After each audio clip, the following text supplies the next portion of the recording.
I den her video er der en opgave fra virksomhedsøkonomi i knap kapacitet, hvor man skal bruge lineær programmering til at løse opgaven. Vi har noget med nogle borer og nogle stole, som skal skæres, slibes og lakeres. Vi kan højst sælge 8 styk borer og 6 stole, og vi har et dækningsbidrag på borerne på 80 kroner og et dækningsbidrag på 140 på stolene. Vi har også et maksimalt antal minutter, vi kan skære, slibe og lakere i. Så det kan være, at det her det er sådan en ugeplan eller en månedsplan, vi kører efter. Vi skal bestemme det antal borer og stole, der skal produceres, for at få det størst mulige dækningsbidrag. Og til det har jeg åbnet GeoGebra, og jeg vil starte med at taste mine begrænsningslinjer ind.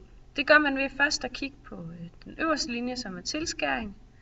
Og så skriver man 30x, fordi nu bliver x vores borer, plus 120, for det er det antal minutter, det tager at lave stole i tilskæring, y, og lige med 1680, som er det antal minutter, vi i alt har til rådighed til at skære.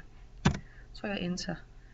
Og så kommer min linje ikke frem her, men det betyder, at jeg lige skal zoome lidt ud. Det gør jeg ved at sige Ctrl minus. Så er den der. Og jeg er klar til den næste begrænsning. Den hedder så 20x plus 20y er lige med 400. Og det var denne her. Det var, at det tog 20 minutter at slibe et bord, 20 minutter at slibe en stol, og der er i alt 400 minutter til rådighed. Jeg skal lige have den sidste med lakering. Den bliver 20x plus 10y er lige med 360. Godt. Det vi nu har tegnet ind her, det er begrænsningen i alle de her afdelinger i skærings-, slibnings- og lakeringsafdelingen. Og det vi kan se, det er, at alle de kombinationer af borer og stole, hvor vi har borer ud af vores x-akse og stole op af y-aksen, det er dem, der kan lade sig gøre. Det er dem, der ligger herinde i det her område. Og det vi også skal huske, det er, at vi har en maksimal afsætning, det vil sige, at vi kan maks sælge 18 borer og 16 stole. Det skal vi også have skrevet ind.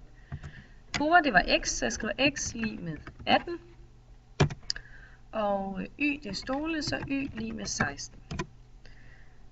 Det jeg så gør nu for at tegne hele det her område ind, det er, at jeg går op og klikker på polygon. Og denne her. Så klikker jeg i alle de forskellige hjørner i den her figur, jeg har fået, som er tættest inde på hjørnet.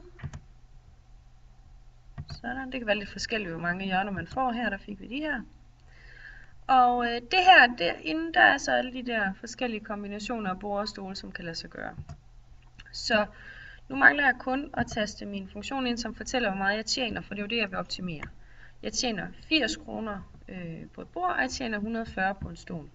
Så jeg starter med at sige 180x plus, ikke 180 med 80, 140y, og jeg sætter bare lige med 0. Det der så er tricket, det er, at denne her skal være så stor som muligt. Jeg skal lige have klikket på denne her. Den skal helst være så stor som muligt, for det er vores dækningsbidrag. Så det man gør, det er, at man hiver den så langt herop, man kan, mens man stadigvæk er inden for det her lyserøde område. Og der kan vi se, at det yderste, vi kan komme, det er det her punkt C. Og punktet C, det står her, det er 8,12. Det betyder, at virksomheden skal producere 8 borer og 12 stole for at få størst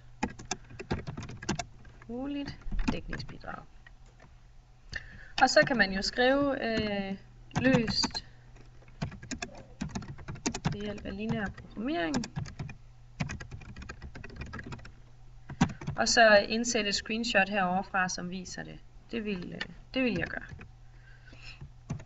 Det gør jeg ikke lige nu. Og så i spørgsmål 2 skal vi svare på, hvor stort er det her dækningsbidrag så? Jamen det bliver jo så at sige, at vi får 80 kroner per bord, og det skal vi så gange med 8 borer, for det er det vi sælger, og vi får 140 per stol. Så skal vi gange med 12 stole. Og så er det jo sådan set bare at regne det ud. Jeg tænker det nemmeste lige umiddelbart er at sætte det ind her i Excel. Det vil sige vores optimale dækningsbidrag. Det er 2320 kroner.